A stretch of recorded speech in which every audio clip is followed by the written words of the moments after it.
দুই নম্বর বিষয় আসেন যে প্রশ্নটি করেছেন, কাবার ভিতরে আসলে আছে কি, বা কাবার ভিতরে যে সন্দুক, এই সন্দুকটাই কি আসমানি সন্দুক? না, এটা আসমানি সন্দুক না। কাবার ভিতরে আল্লাহ সুবহানাহু ওয়া তাআলা কি রেখেছেন? কাবা মূলত পৃথিবীর মধ্যবর্তী মধ্যস্থলে অবস্থিত একটি ঘর। ইন্না আউওয়ালা বাইতি উদিআ লিন-নাস লাল্লাযী বিবাক্কাতা মুবারাকা। পৃথিবীর সর্বপ্রথম ঘর হচ্ছে কাবা, এবং এটাই হচ্ছে পৃথিবীর প্রথম নির্মিত ঘর। পৃথিবীর সেন্ট্রাল পয়েন্ট কিন্তু কাবা, মানে মধ্যবর্তী স্থান কিন্তু কাবা। এই জন্য কিন্তু আপনার মধ্যপ্রাচ্যকে মিডল ইস্ট বলেন, তাই না? মধ্যপ্রাচ্যকে আমরা মিডল ইস্ট বলে থাকি কেন?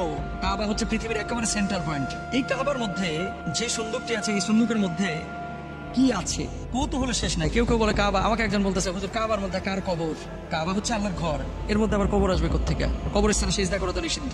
কাবার মধ্যে, আচ্ছা, পবিত্র কাবা ঘরের ভেতরে একটা সিন্দুক আছে। এই সিন্দুকের মধ্যে উন্নত মানের কিছু সুগন্ধি আছে।